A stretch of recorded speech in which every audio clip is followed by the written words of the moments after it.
And just now we have gone through 6 questions, right? Of course, it is fun, but at the same time, these are what we call project management 101. These are what we call level 1 questions in project management.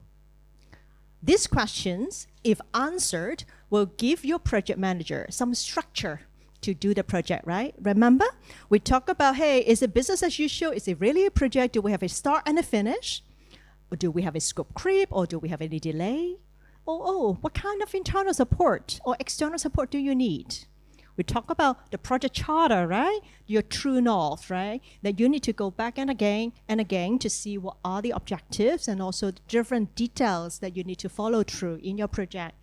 We talk about critical path, very important concept, and risk register. So if you get all these checked, right? Tick, tick, tick, tick, tick.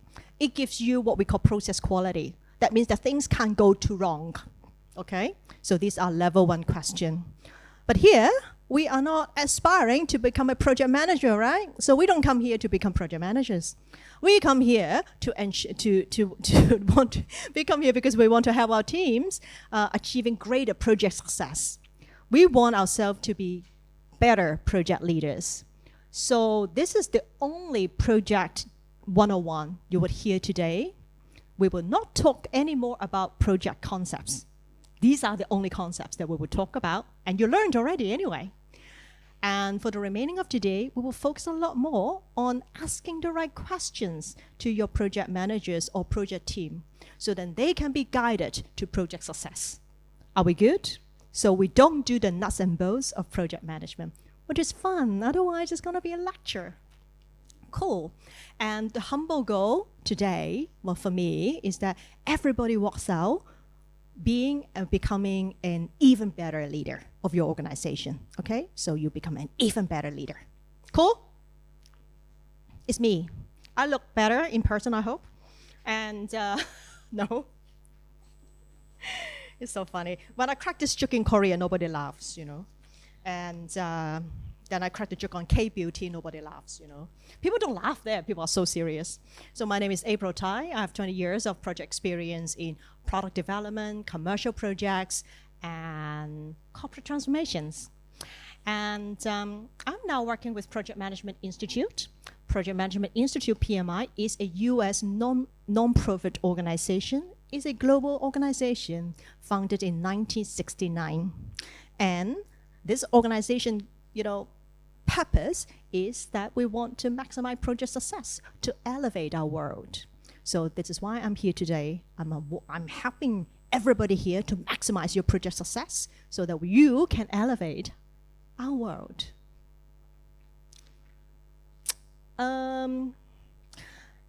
It's very interesting here that a lot of us, when we talk projects, and even when your people are doing projects, we don't know whether they have the formal training or not. This is statistics. Globally, we have around 1.5 project professionals. They are certified. 1.5 million people in the world, they got some kind of certification. However, 95% of the people we know, they don't have any formal training or certification. They are learning by doing.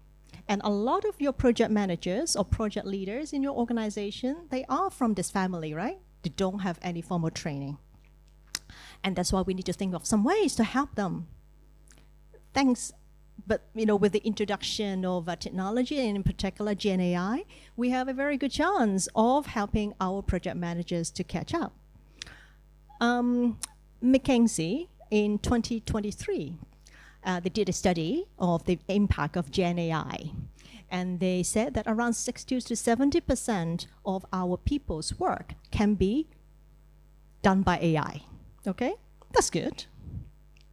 Gartner, they estimated that 80% of the tactical project management work that we just talked about can be automated with the use of AI tools.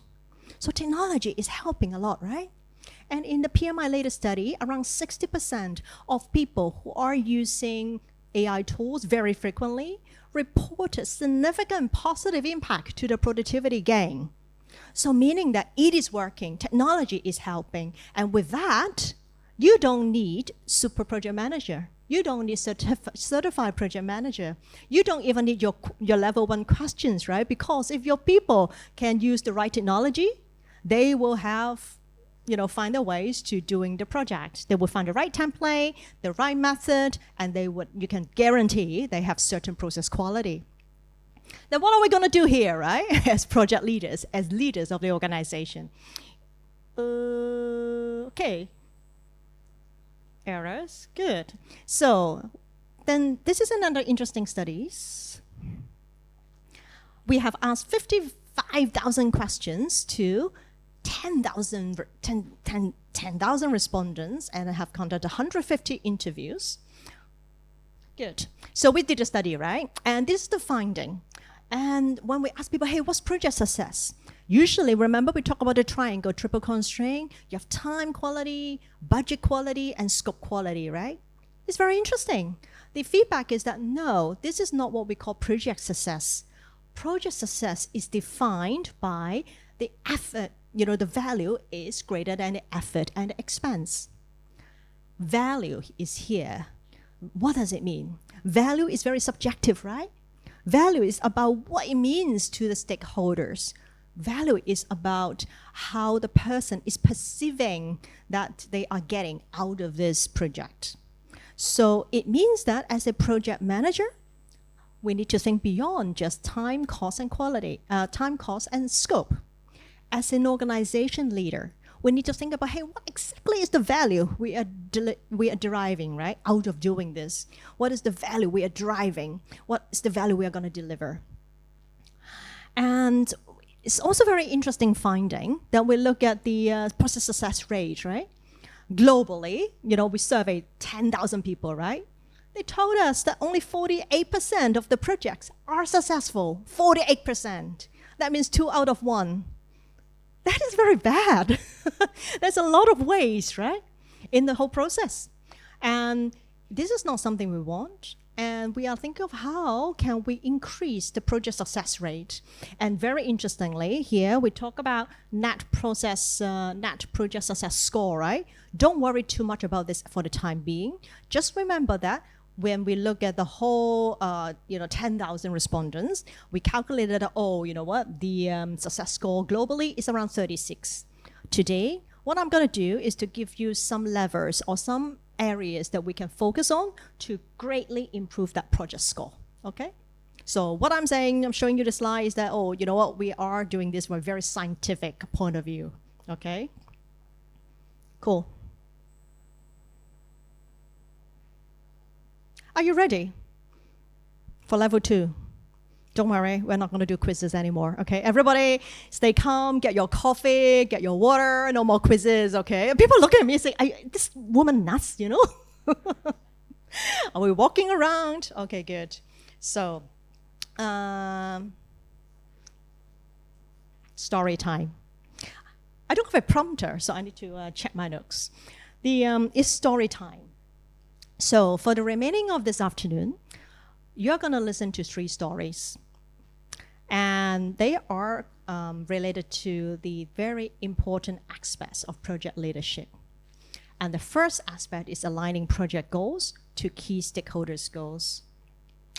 And this story is a real story, but I changed the facts so as to protect the identity of the NGO, okay? Otherwise, then maybe you know who they are, but don't even mention their name. And so let me tell you this. Once upon a time, a group of university students went for a volunteer service project overseas. The goal was to build a school in a developing country. That sounds familiar, right? A lot of students, they do that. So it's fun, right? They lay bricks, they made furniture, and of course some more mature volunteers with electrical or water work license, they would do all the, serious work. So it was a success, and they had a lot of satisfaction. And when the students came back to Hong Kong, they thought, hey, can we do something for Hong Kong? Can we use a similar model? So what they thought about is that can we provide some kind of home repair and sort of tailor furniture making services to the people in need? Because in Hong Kong, we have a lot of people living in very limited space, and also they don't have a lot of money for home repairs and renovation, right? So they started this, this idea. With this, NGOK was born, NGOK. So this is what they do. So the model is very straightforward. They have their volunteers, remember? All the uncles and aunties who had the electrical and waterwork background, right? They become volunteers, and they are very happy because they are anyway doing renovation work day in, day out. This is, how they earn money. So they say, oh, I'm game. I want to do something for Hong Kong too. So when they have any beneficiaries that require some repair work could be, fix the light, fix the pipe, right? Simple thing. Oh, the shower is not working, right? So they would go and help these people.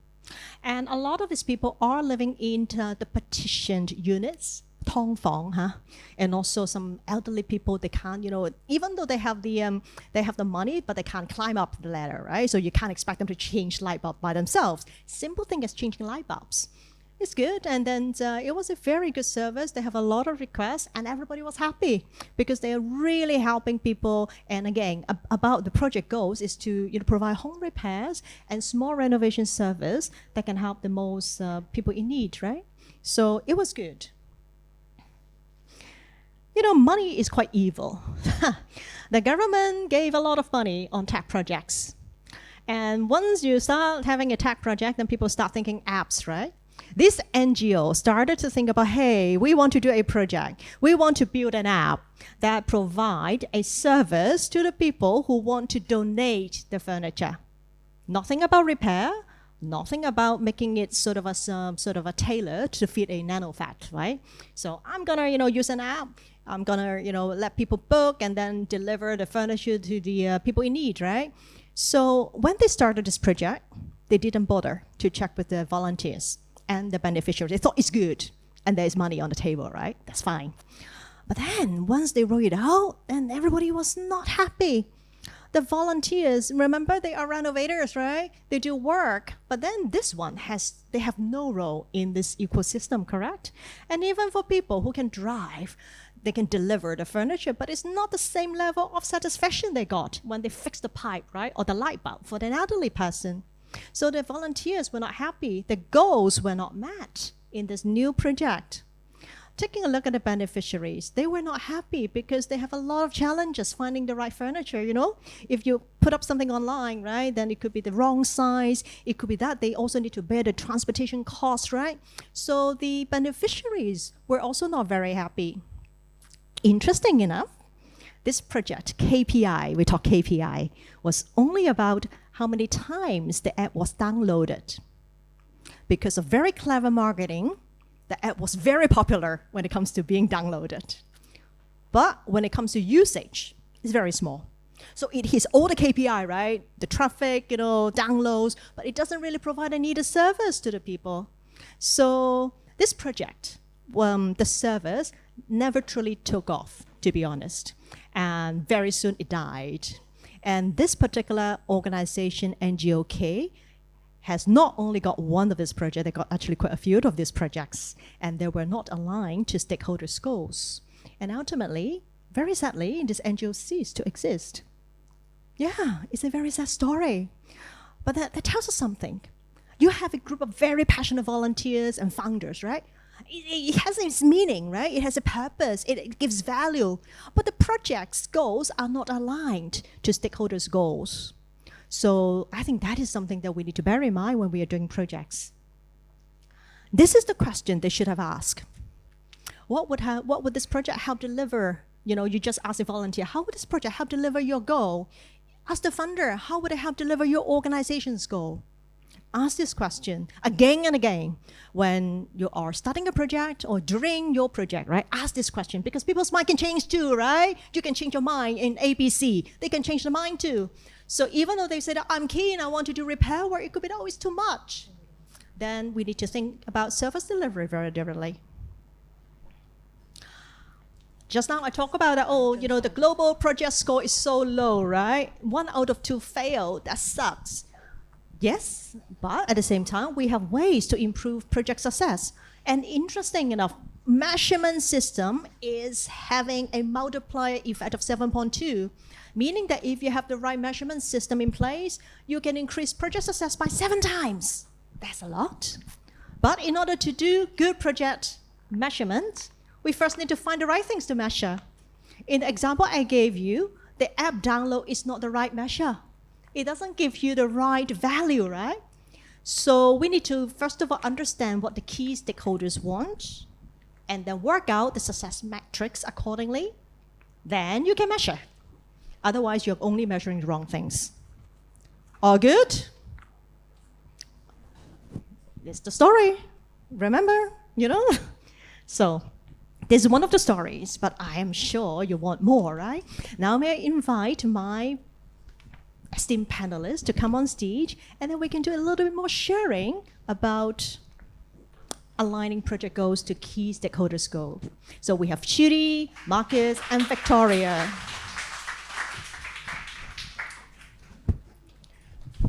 The funny thing is I'm vertically challenged, so I need to climb up very carefully. Are we ready?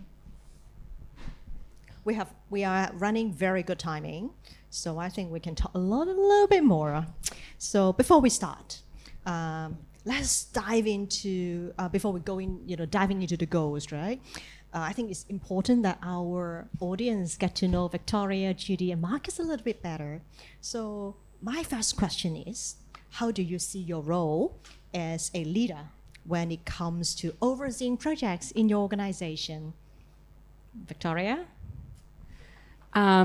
Thank you. I remember that when I was approached to get my views on what I thought about project management, I was so excited. I think I actually called Stephanie a week earlier than our scheduled meeting because I misunderstood the time and the date. And she was like, why are you calling me? It's next week. And I said, well, let's just talk now. Because I'm very good at time management now because I have 4 kids under 3 years old. So so if I can do it in the moment, I do it. I think for me, the first thing that came to my mind when I talked to her was, oh my God, project management is about having empathy with your future self. And I really mean that because the more that you can get precise at project managing and be intentional about it, the more you can create buffer, which I think is huge. Having a 20 to 30% buffer in time, I suppose, is what I'm thinking of mostly. That is just an important mechanism for your own well-being. So I want to, when you think about project management, I think you often think about really technical things and like Gantt charts and, tools and Asana. But I would invite you to look at it from a well-being perspective. And then in terms of my role as a leader, I think a key part, earlier in the NGO journey, I was actually project managing. I was running the program because I'm a founder. That has evolved a lot over the years because now my success is, the success is something I indirectly contribute to by managing people. So that's been an evolution for me. I personally think that with project management, yes, the technical stuff matters, the tools, the templates, the platforms, the tech. But I think at the end of the day, I can't emphasize the importance of communication. And I always say that people have to hear the same thing 7 times before you can assume that they've understood it. And I really believe that. And I'm not saying that because I'm a misanthrope and think people are, stupid or something, but it happens to me too. People need time to let things sink in. So I really try to facilitate communication. I think for me, at my stage now, my job in the project management is not to micromanage or double check. It is to help people question their own assumptions. That is a big part of what I do. And also, to encourage people. We're in the nonprofit sector, so the how is really crucial. Of how, you can go about getting the same result in different ways, but making sure that aligns with resolves values and our approach is hugely critical for me, and something that I always try to make sure we embed. And then a learning mindset. And we always talk about trying to have a learning culture. So you have to embed that into the project management cycle too, making sure that we have a curiosity and are data driven, and that we optimize our resources. And we can talk more about that later, because in the last year, I would say at Resolve, we've been giving a lot more scrutiny to this in the era of AI. And lastly, you know, sometimes as a leader, your role is decisiveness, and you have to, most of the time, you have to do that based on imperfect information. But I think having a decision that's 80% perfect today is better than sitting on something and letting it fester and wait and keeping people on hold, especially when you have, I learned a new term today, critical pathways. Thank you for giving me the vocabulary for something that I've known is an issue, is a phenomenon, but yeah, it's about decisiveness, especially making hard calls on things. That's, you know, at the end of the day, so a lot of times the buck stops with me, and I have to be the one to maybe make some hard choices. Thank you, Victoria. Or to sum up, right? You mentioned empathy with your future self, right?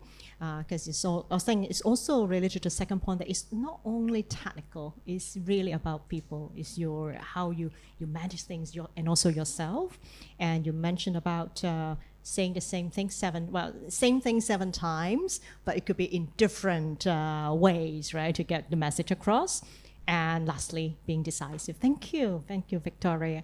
And how about Michael or Judy? So hello everyone, it's an honor to be here to share with you. My name is Judy. I'm one of the founding members of a sports charity that we set up 10 years ago. So when we first started, we also ran a very small project in some Singapore helping girls to dance. So basically using sports as dance to empower girls to dance. And then today, we are running over 100 projects as a charity in Hong Kong. So I would say still 80% of our funding and 80% of our time spent in project management. So it's a very relevant topic to NGOs and also to different groups helping communities.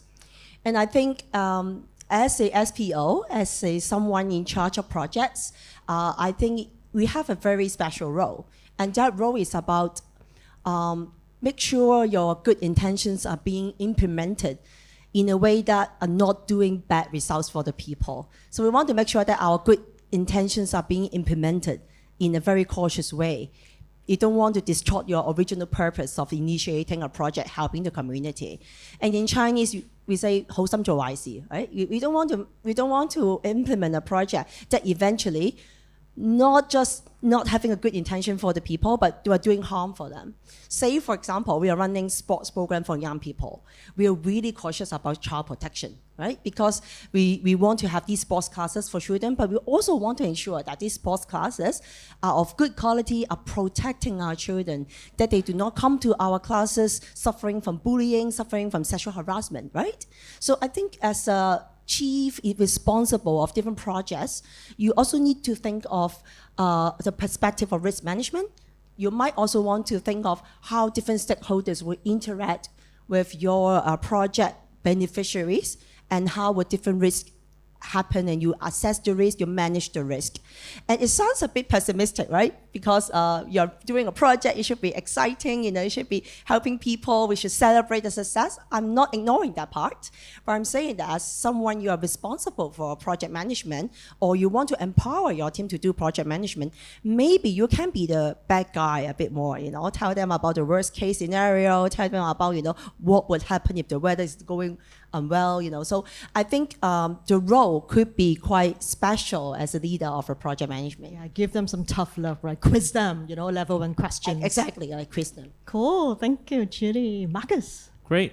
So my name is Marcus. I'm a third generation leader of Agent of Change Foundation. So very different from the two ladies here. When Stephanie approached me and asked me, whether I wanted to share about project management, I was thinking to myself, I actually have nothing to share about project management. I don't do project management. I guess going back to April's question, what is my role in project management? I wish that I have no role. My role is to delegate to the people that I trust and hope, like most of the time, pray that they do their job properly, and that's it, right?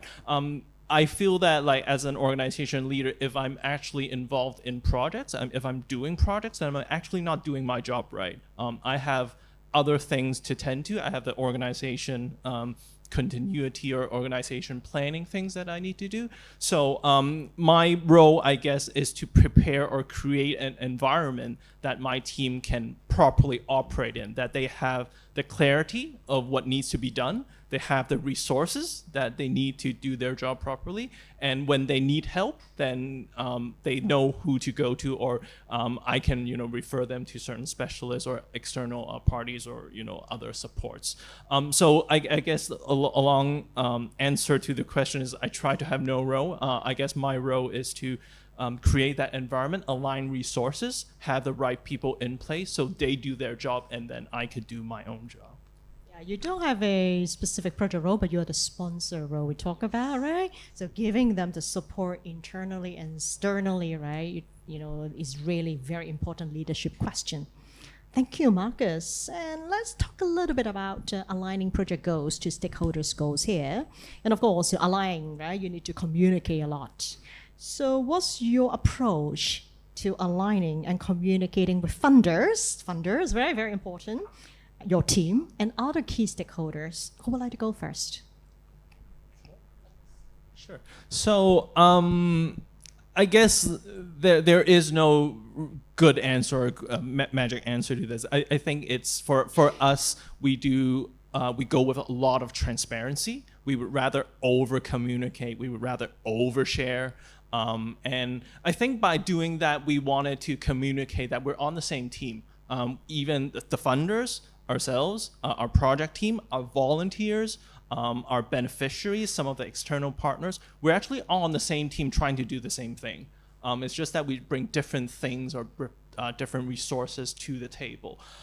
So by communicating or going with transparency, it keeps everybody on the same page, and it keeps, like, in case when, I'm not sure if I should say this, but like in case shit hits the fan, then at least everybody knows where everybody is and what everybody else could contribute, and to fix this together, right? And sometimes, especially for funders, we want to we definitely over communicate and hope that they feel that we are on top of our projects. That's one thing. But I think also we try to invite them to our happenings, either like workshops or events. We want them to be there, not just a very distant money man. We don't mind that, but the better they understand what we do and why we do certain things. Because I think at least in the projects that we work on, the difference is in the details.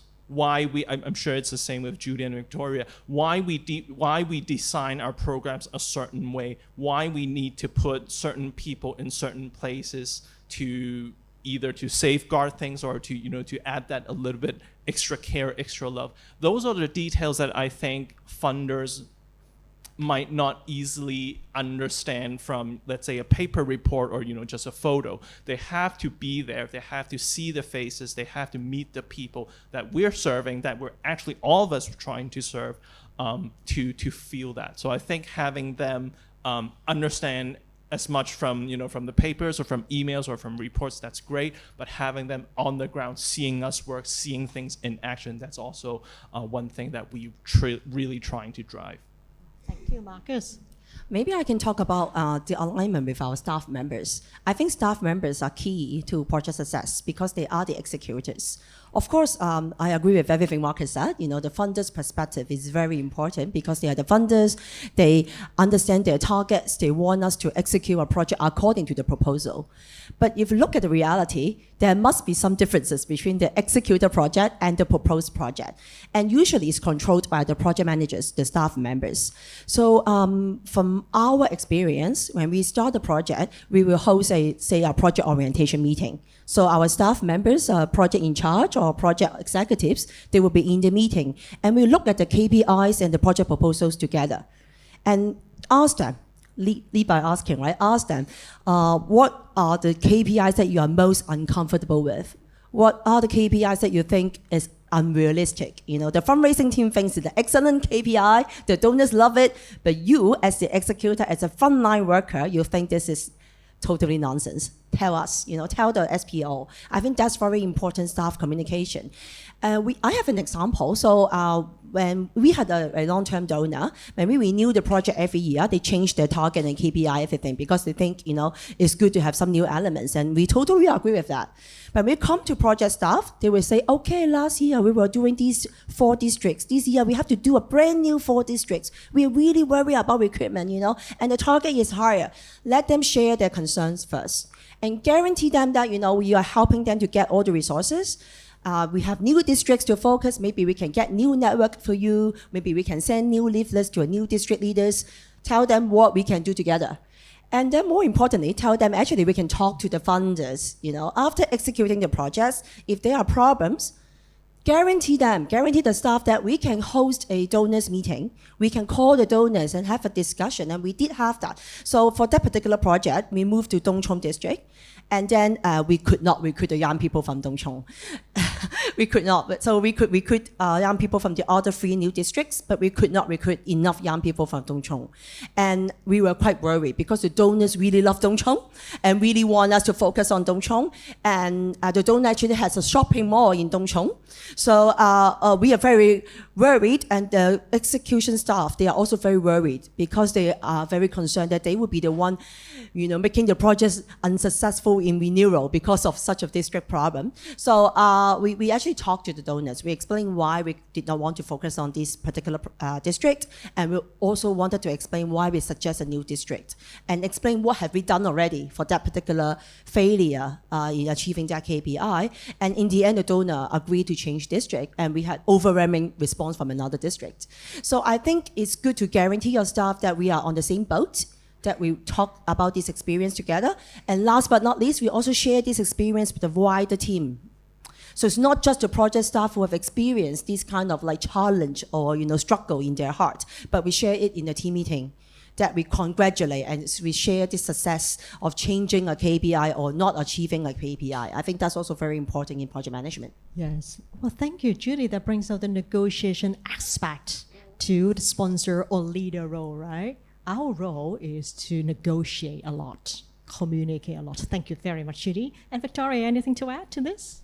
Just short. I wrote the word negotiation and I circled it, and I just, you know, I think one of our roles as leaders is to help team members unlock their own creativity in thinking about possible alternative options within the realm of possibility and expanding that realm of possibility. And one of my founding board members, you know, I was faced with like a really intractable problem that I just felt like I couldn't crack. And he said, any problem, any challenge, there's always 3 options. You can always brainstorm 3 options. Doing nothing is an option.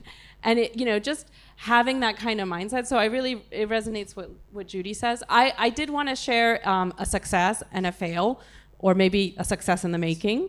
But I think like one of the something that Resolve is grappling with is, or learning for us in the last year is, I think on a lot of projects that have project-based grants and funding, we have been relatively successful and meeting things to a certain standard. What's been an adaptation for us as a growing organization and a maturing organization is, how do we have the internal systems that can support on the back end to allow us to expand and diversify the programs? And one fail that I want to share is we tried to bring in a CRM into our organization. And we did a lot of things right. Like we got funding to cover the cost of the setup, and we got a consultant and experts, and we had a little, task force working group. Where we failed is we didn't think enough about the change management that would be required. And I think in hindsight, we thought of it as a series of tasks, whereas we should have seen it as an actual project and having a project management mindset. And it is something that we then had to deprioritize for some time this past 6 months, I would say, because we knew we just didn't have leadership within the team to drive that forward. So we ended up reducing our subscription, keeping it dormant until we brought on a deputy CEO, which we've just done. So, sometimes you just have to also recognize, okay, I can't solve this today, deprioritize, but bring it back. But it is a learning for me on how, in some of our internal systems building, we can have that same kind of gold standard that we might have when we are reporting to external funders on projects, even if we don't have dedicated funding for that specific area that we're working on. It's very interesting. Just now we said a lot of the businesses you saw are sort of being misunderstood as project, but to you it's the other way around, right? Projects are actually business as usual. We need to find backbone stuff to do it, right? So it's very interesting. One real quick thing, because I know that they're saying that I have time limit, but I want to give another 5 minutes just to cover this very important topic that we came up with when we were discussing the panel questions. Our organizations continue to evolve, and we have different stages of growth, right? Your organization has matured over time.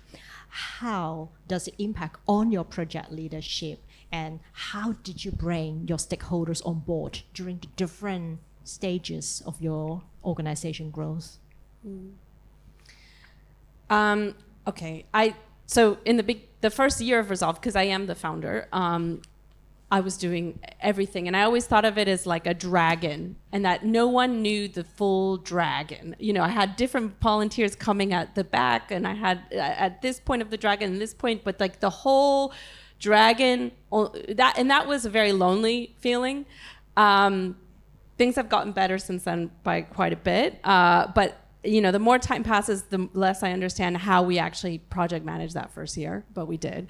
Now I fully echo what Marcus was saying. For me, a key measure of success is for a project or for an event, I show up and I'm just there as an observer, and I don't have to deal with anything other than making some sort of opening speech, and that to me is a sign that I've done my job. In the past year in particular, one of the things I'm really trying to work on is how we can optimize our time. How can our people grow as Resolve grows? I'm very happy to say that our turnover this year has been 0, which is fantastic. It is a big improvement from a few years ago. But how do we retain our people, and how in this era of technology, how can we optimize our time so that people are adding the most value? Because I have seen some workflows or ways of doing things that served us before that no longer serve us anymore because the organization has evolved. For example, our performance review system is too complex for our size now, and we need to simplify it, and we're working on that. But also with tech, how can we use that to, if we need to write a complaints policy, you can easily, through generative AI, at least do a working draft, and really trying to instill that in my team. Because we always say in the NGO sector, we have a duty to be, to use resources effectively. I think optimizing your time is a key part of that. And are you doing an audit of your time? Are there tasks that you could actually outsource to a virtual assistant? This is also something that I did this year. I hired a virtual assistant so I could remove scheduling, because that was taking up like 20% of my time.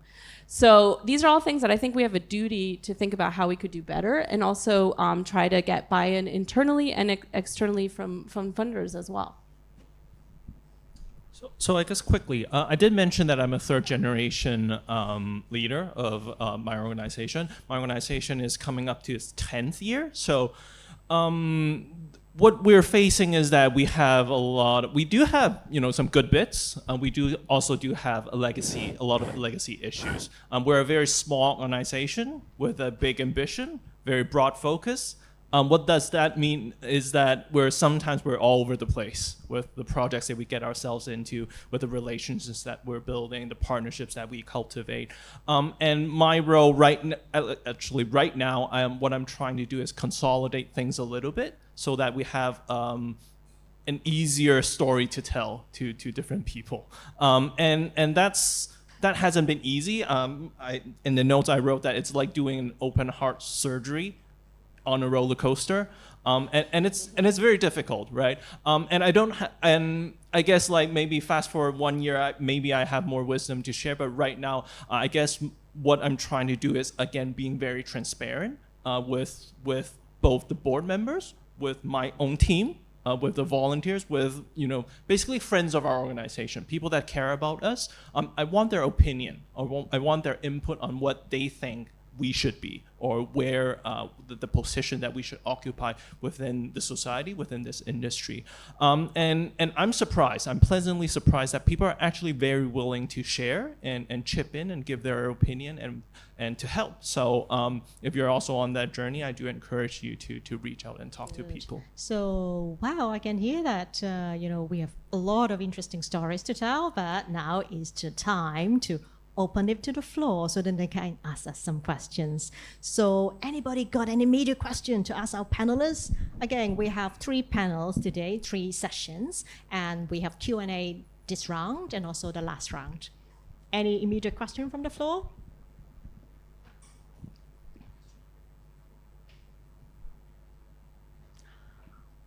Okay, it's all right. Oh, Gillian?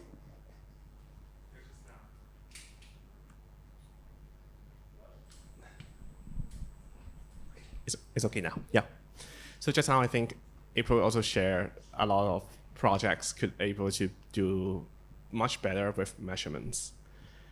But say for all different type of NGO, we always shortage of people, and we always have too much work to do. But measurement is something that you could cost an extra. So what is the right level of measurement where when it's too much measurement, when it's too less measurement? So how anybody could share some experience?